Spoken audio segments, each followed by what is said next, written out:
మన జీవితాల్లో ఉంటే వాటిని మనలో తీసి బయట పారవేయాలి. ఇంకా చాలా మంది క్రైస్తవులు దేవుని నమ్ముకున్నామని చెప్పిన తర్వాత కూడా మాకు ఇంకా ఆ ఒక్క బలహీనత ఉండిపోయిందండి అని చెప్పి వాళ్ళు చాలా మంది కనుకుంటారు. అటువంటిప్పుడు నేను చెప్తూ ఉంటాను, ఆ ఒక్క బలహీనత దేవుడు ఎప్పుడైతే మనం ప్రభువునందు విశ్వాసం ఉంచుతామో ప్రభు ఎక్కడికి వస్తున్నాడు? మనలోనికి అని వస్తున్నాడు. ఎక్కడ నివాసం ఉంటున్నాడు? వాక్య ప్రకారం బైబిల్ మనకు చెప్తున్నటువంటి దైవగ్రంథం చెప్తున్నటువంటి సత్యం ఏమిటంటే మనలోనే దేవుడు నివాసం ఉంటున్నాడు. ఆయన నివాసం ఉండే స్థలాన్ని అపవిత్రపరుస్తూ ఆయన ఎంతగా మనం దుఃఖపడుతున్నామో, ఆయాసపరుస్తున్నామో. కొంతమంది ఇంటికి వెళ్ళినప్పుడు చూస్తూ ఉంటాం, ఎవరైనా పిల్లలు అలవాటు చేస్తూ అక్కడ ఏదైనా పాడు చేస్తూ ఉంటే అవి మా ఇంటిని అంతా పాడు చేసేసారు. ఏదైనా పగిలిపోతే అంత దుఃఖపడిపోతారు. మన యొక్క దేశంలో ఒక కల్చర్ ఉంది ఏమిటంటే ఇంటిని పూజిస్తారు. ఇంటిని ఏం చేస్తారంటే పూజిస్తారు. మా గ్రామంలో ఒక ఆయన ఉన్నాడు, ఆయన ఇంటి చుట్టూ తిరిగి దాన్ని లోపం వేయడం, పసుపు నీళ్ళు తగ్గడం, ఇలాంటి పనులు అందరూ చేసుకోండి. వారు అన్యులు కదా, వాళ్ళకి ఎన్నో రకాలైనటువంటి సాంప్రదాయాలు. వాళ్ళు ఆ ఇంటిలోనికి ఎవరైనా వచ్చినప్పుడు చాలా మునికిగా రావడానికి అలవాటు, శుభ్రంగా రావాలి, చాలా జాగ్రత్తగా కూర్చోవాలి, చాలా జాగ్రత్తగా మెయింటైన్ చేయాలి. వాళ్ళు కూడా అలాగే ఉంటారు. ఇప్పుడు ఒక మనుషుడే తన యొక్క కట్టుకున్నటువంటి ఒక కట్టడాన్ని అంత ప్రేమిస్తే, అంత జాగ్రత్తగా చూసుకుంటే, దేవుడు మనలో నివసిస్తూ ఉన్నప్పుడు మన యొక్క శరీరాలను ఎంత జాగ్రత్తగా కాపాడుకోవాలి. నా శరీరం నా ఇష్టం అంటాడు. ఇష్టానుసారమైనటువంటి పనులు ఈ శరీరంతో చేయడానికి సిద్ధపడిపోతూ ఉంటాడు. దేవుడు వాక్యం చెప్తుంది, దేవుడు ఆ విధంగా ఒప్పుకోడు. దేవుని పిల్లలు ఆ విధంగా చేయడానికి లేదు. ఈ హిజ్కియా చేసినటువంటి మొట్టమొదటి పని ఏమిటి అంటే దేవుని యొక్క సేవకులను పిలిచాడు. దేవుని ఏర్పాటులో ఉన్నటువంటి ఆ లేఖీలను పిలిచాడు. పిలిచి, అయ్యా మీరు చేయాల్సినటువంటి పని మీరు చేయాలి. మిమ్మల్ని మీరు ప్రతిష్ఠించుకోనండి, ఆలయాన్ని ప్రతిష్ఠించండి, పరిశుద్ధంగా దేవుని మందిరాన్ని కాపాడండి.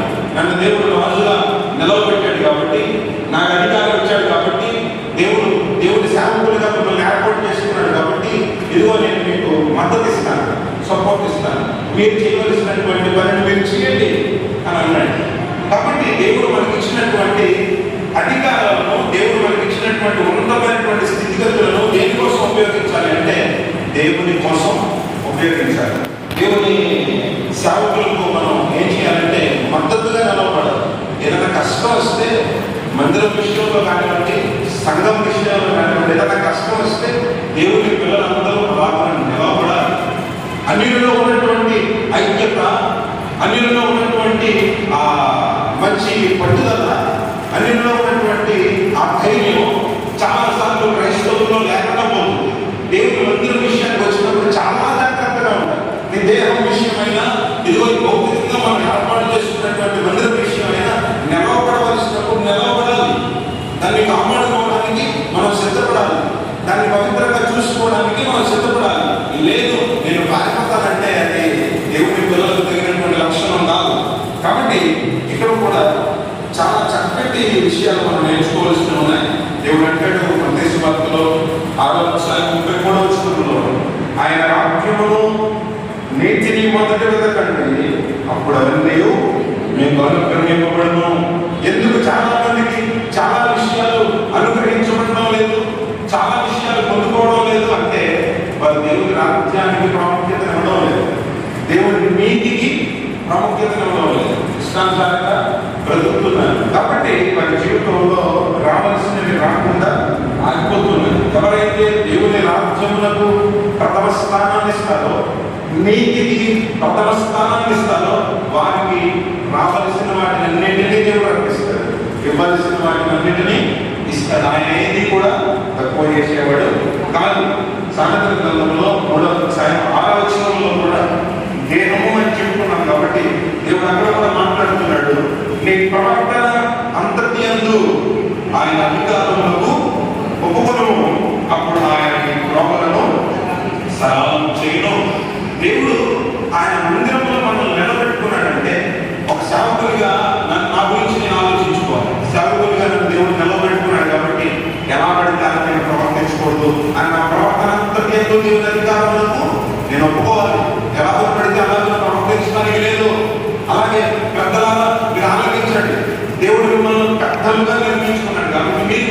నేను పెద్దగా దేవుని సన్నిధిలో నిలవబడ్డాను. నా ప్రవర్తన అంతా నేను దేవుని యొక్క అధికారులకు నేను ఒప్పుకోవాలి. లోపల నా ఇష్టం కాదు, నా ప్రవర్తన నా ఇష్టం కాదు, నా ప్రవర్తన దేవుని ఇష్టం. ఆయనకి వ్యతిరేకంగా నేనేది చేయకూడదు, ప్రవర్తించకూడదని ఆయన అధికారంలో ఒప్పుకున్నప్పుడు మన యొక్క త్రోవలను దేవుడు సరళం చేస్తాడు. అడ్డుగా ఉన్నటువంటి విషయాలన్నింటినీ దేవుడు తొలగిస్తాడు. చక్కటి మార్గాన్ని దేవుడు మనకు ఏర్పాటు చేస్తాడు. విశ్వాసులు కూడా అదే విధంగా ఆలోచించుకోవాలి. దేవుని యొక్క ప్రజలుగా మేము ఉంటున్నాం కాబట్టి ఎలా పడితే అలా ప్రవర్తించకూడదు. ఎక్కడ దేవుని మందిరంలో మాత్రమే కాదండి, నీ జీవితంలో ప్రతి సమయంలోనూ ప్రతి స్థలంలోనూ దేవుని అధికారులకు మీ ప్రవర్తన అధికారము మీరు ఒప్పుకోవాలి. ప్రతి విషయంలో నేను ఎలా ప్రవర్తిస్తున్నానని ఆలోచించుకుని ముందుకు వెళ్ళినప్పుడు మనం దేవుని యొక్క ఆశీర్వాదాన్ని పొందుతామని బైబిల్ గ్రంథం స్పష్టంగా తెలియజేస్తుంది. మొదటి విషయం ఏమిటంటే దేవుని యొక్క అధికారానికి మనం ఒప్పుకోవాలి. ఆయన రాజ్యాన్ని నీతిని వెలగాలి. దేవుడు మనం ఇచ్చిస్తున్నది ఎందుకు? మన ఇష్టానుసారంగా మనం ప్రవర్తిస్తామన్నా? దేవుడు మనల్ని నియమించుకున్నది ఎందుకు? ఆయన మందిరంలో నిలవబెట్టుకున్నది ఎందుకు? మన ఇష్టం వచ్చినట్లు మనం ముందుకు వెళ్తామన్నా? ఆయన చిత్తానుసారంగా నడుస్తాను, ఆయన మహిమను తీసుకొస్తామని, ఆయన కనపరుస్తామని దేవుడు మనల్ని ఏర్పాటు చేసుకున్నాడు. తర్వాత రాజులు 2వ గ్రంథము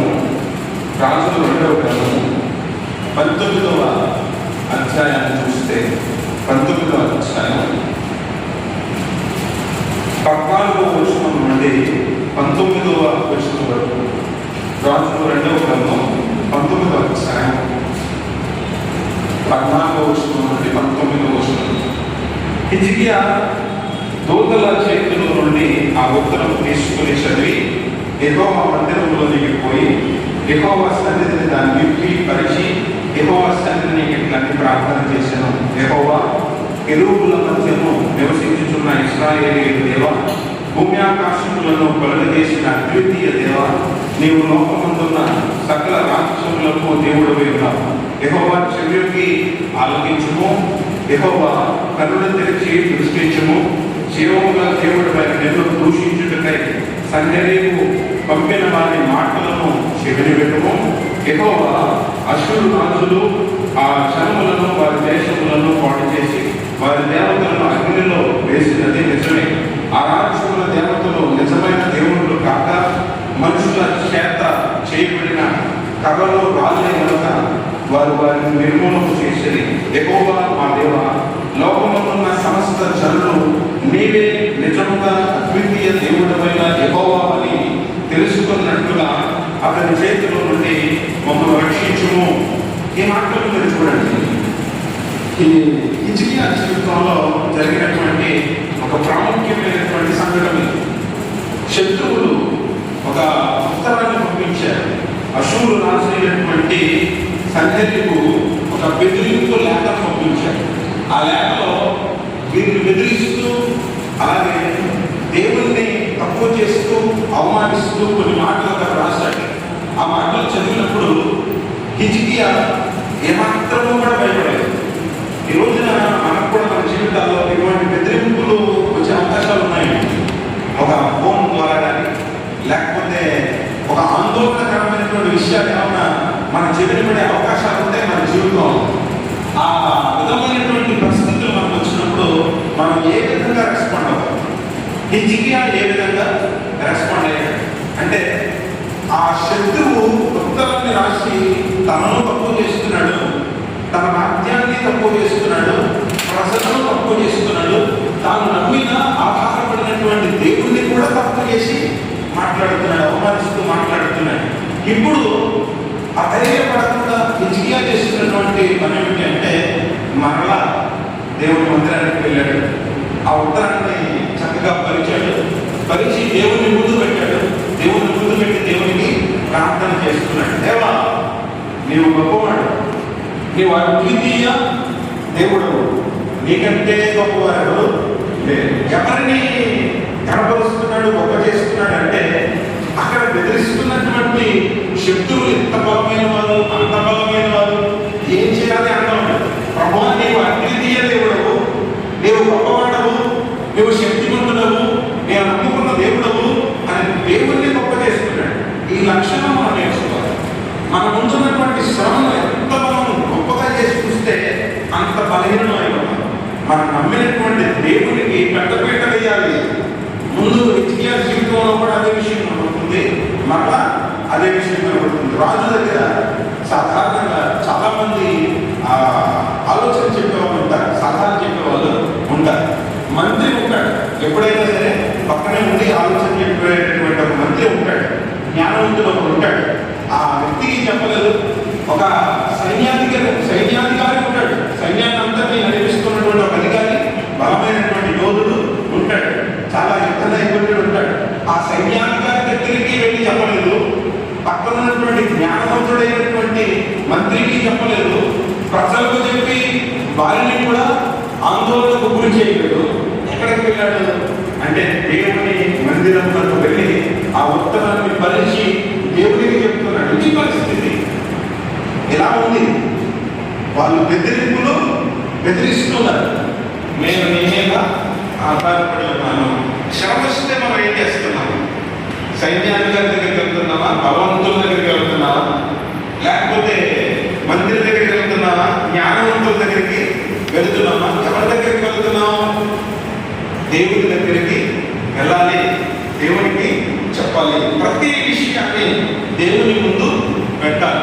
ఆరోగ్య విషయమైనా సరే, కుటుంబ విషయమైనా సరే, లేకపోతే సంఘ విషయమైనా సరే, సమాజంలో ఉన్నటువంటి మరే ఇతర విషయాలైనా సరే ఎక్కడ పెట్టాలి? మన ముందు శ్రమ వస్తే, కష్టం వస్తే, ఎవరైనా మనల్ని బాధిస్తే వెంటనే దేవుని సన్నిధిలోనికి వెళ్ళి ఆ మాటలన్నింటినీ హిజ్కియా పరిచినట్లుగా దేవుని ముందు ఆ మాటలన్నింటినీ పెట్టి, ఇదిగో ప్రభువా, నేను నీ మీదే ఆధారపడ్డాను, నీకే చెప్పుకుంటున్నాను, నీవే సహాయం చేయాలి, నా వల్లేమీ కాదు, నేను నమ్మిన నా దేవుడు అయినా నీవున్నావని నేను ధైర్యం కలిగి నీ సన్నిధిలో వాడబెడుతున్నానని దేవుడికి వాడబెట్టినప్పుడు మన దేవుడి ఆశీర్వాదాలను పొందుకుంటాం. అలాగే ప్రార్థనలో మనం దేవుడిని గొప్ప చేయడం నేర్చుకోవాలి. మనుషులను కాదు, లేకపోతే ప్రతికూలమైనటువంటి పరిస్థితులు, వ్యతిరేకంగా ఉన్నటువంటి పరిస్థితులు, బలమైనటువంటి పరిస్థితులు ఏవైతే ఉన్నాయో వాటిని గొప్ప చేయడం కాదు, ఆ పరిస్థితులన్నింటినీ బయటకు తీసుకురాగలిగినటువంటి దేవుడిని గొప్ప చేసి దేవునికి మొరపెడితే దేవుడు ఆ ప్రతి విధమైనటువంటి పరిస్థితుల నుండి దేవుడు మనల్ని విడిపిస్తారు.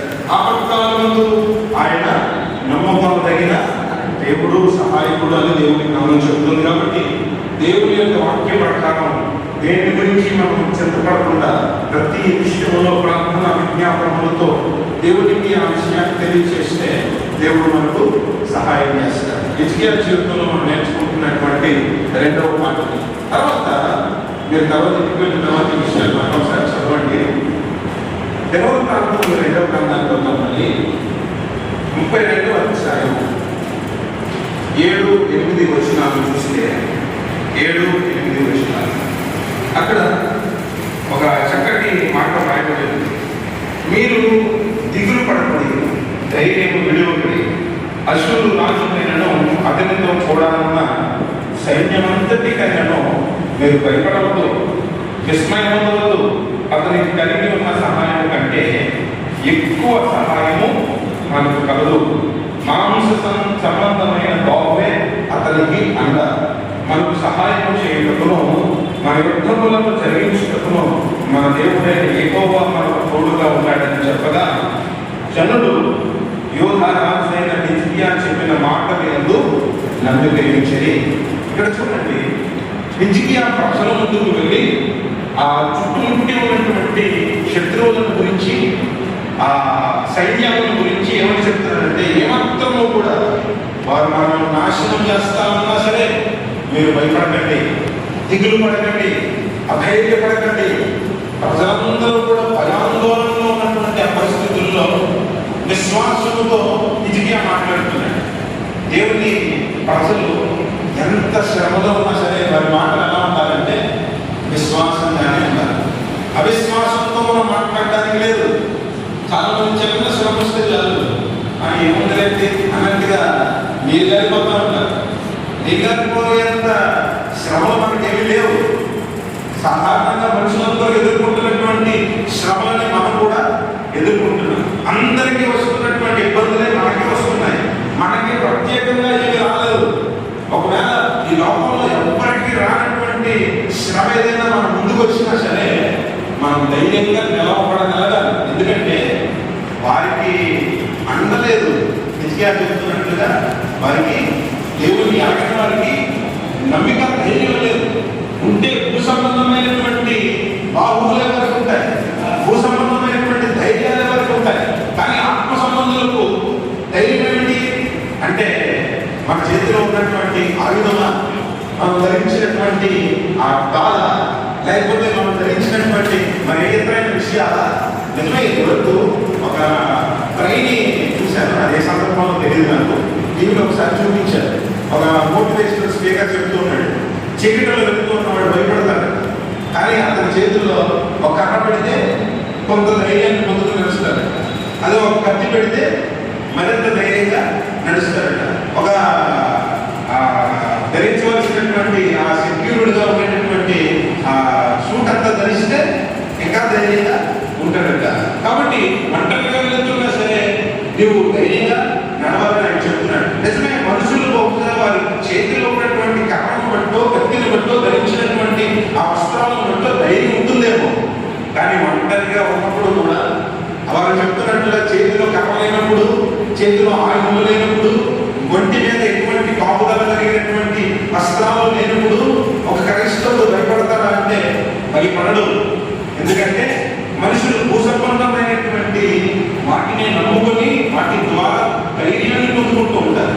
కానీ ఆత్మ సంబంధి అయినటువంటి క్రైస్తవుడు ఏం చేస్తాడు అంటే దేవుడే నా యుద్ధమును జరిగిస్తాడు, దేవుడే నన్ను కాపాడుతాడు, దేవుడే నాకు అండగా ఉన్నాడు అని చెప్పి ముందుకు వెళ్తాడు. కానీ చేతిలో ఉన్నటువంటి ఆయుధాలను బట్టి కాదు, లేకపోతే మన చేతిలో ఉన్నటువంటి ధన సమృద్ధిని బట్టి కాదు, లేకపోతే మన బుర్రలో ఉన్నటువంటి ఆలోచనలను బట్టి కాదు.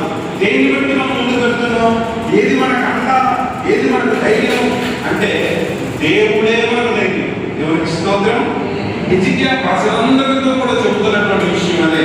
మనకు సహాయం చేయటకును, మన యుద్ధంలో జరిగించటకును మన దేవుడైన యెహోవా మనకు తోడుగా ఉన్నాడు అని చెప్పాడు ప్రజలతో. కాబట్టి ప్రజలందరూ వెంటనే ఆ భయాలందరినీ విడిచిపెట్టేసి నిజంగా చెప్పినటువంటి ఆ మాటల యందు నమ్మిక ఇచ్చారని వాక్యం చెప్తుంది. ఎంత గొప్ప విషయం చూడండి. శ్రమలో ఉన్నవారికి కూడా మనం చెప్పాలి, మనం నమ్మినటువంటి దేవుడు మనకు సహాయం చేయగలిగినటువంటి వాడు, మన పక్షంగా యుద్ధం చేసేవాడు. భయపడకండి, ధైర్యంగా ఉండండి అని చెప్పాలి. ఆ ధైర్యపరచడం చాలా మందికి వచ్చు, కృంగదీసేయడం చాలా మందికి వచ్చు. ఆందోళనకు లోనైపోయినట్టుగా మాట్లాడడం చాలా సులువు, కానీ విశ్వాసంతో మాట్లాడడం మాత్రం చాలా కష్టం. నిజంగా చెప్పినటువంటి మాట సులువైన మాటలు మీరు అనుకోవద్దు. అతను కలిగి ఉన్నటువంటి విశ్వాసాన్ని బట్టి అతను మాట్లాడుతున్నాడు. దేవుని మీద అతను ఎంతగా ఆధారపడ్డాడో దాన్ని బట్టి, ఆ బేసిక్ బట్టి మాట్లాడుతున్నాడు. ఊరికినే మాట్లాడినటువంటి మాటలు కాదు. అందుకే చెప్పిన వెంటనే ప్రజలందరూ ఆ మాటలు ఎందుకు నమ్మికించారు. నమ్మికించారు అనేది అతను కలిగి ఉన్నటువంటి విశ్వాసానికి రుజువు. దేవునికి స్తోత్రం. ఏదో ఉత్తి మాటలు చెప్పేస్తే ప్రజలు ధైర్యం పొందుకుంటారంటే అది ఉత్తి భ్రమే. విశ్వాసంగా మాట్లాడాలి, ప్రభువుని కలిగి మాట్లాడాలి, ప్రభువు మాట్లాడిస్తే మాట్లాడాలి. అప్పుడు దేవుని యొక్క కార్యాన్ని మనం అక్కడ చూడగలుగుతాం. దేవుడు చెప్తున్నాడు తిమోతికి రాసిన 2వ పత్రికలో 1వ అధ్యాయం 7వ వచనంలో, దేవుడు మనకు శక్తియు ప్రేమయు ఇంద్రియ నిగ్రహము గల కింద ఉంటుంది స్వస్థ బుద్ధియు గల ఆత్మనే ఇచ్చెను, కానీ పిరికితనము గల ఆత్మను ఇవ్వలేదు. భయం వచ్చినప్పుడు, ఆందోళన వచ్చినప్పుడు, అధైర్యం వచ్చినప్పుడు ఈ వచ్చిన మీరు జ్ఞాపకం చేసుకున్నారు. మనకి దేవుడు ఎటువంటి ఆత్మ ఇచ్చాడు అంటే పిరికితనం కలిగినటువంటి ఆత్మ కాదు, శక్తి, ప్రేమ, ఇంద్రియ నిగ్రహం గల ఆత్మను దేవుడు ఇచ్చాడని దేవుడు వాక్యం చెబుతున్నాడు. కాబట్టి ప్రేమైన దేవుని పిల్లలారా, ఈరోజు మనం ఈ జీవితం ద్వారా నేర్చుకుంటున్నటువంటి విషయం ఏమిటి అంటే మన జీవితంలో మొట్టమొదటిగా మనం చేసే ప్రయత్నములన్నింటిలో మొదటి ప్రాధాన్యత ఇవ్వాలి అంటే దేవునికే మొదటి ప్రాధాన్యతను ఇవ్వాలి. హిజ్కియా తాను రాజైన తర్వాత మొదటి సంవత్సరం మొదటి నెల దేవుని మందిరాన్ని బాగు చేయడానికి సిద్ధపడ్డాడు.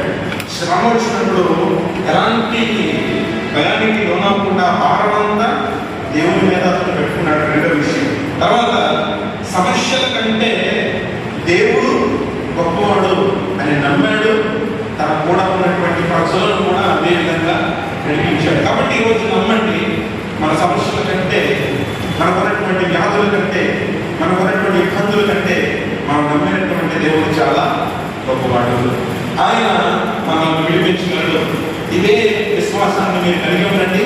ఇతరులకు కూడా ఈ విధంగా ప్రభువుని గురించి ధైర్యంగా విశ్వాసంతో సాక్ష్యం ఇవ్వండి.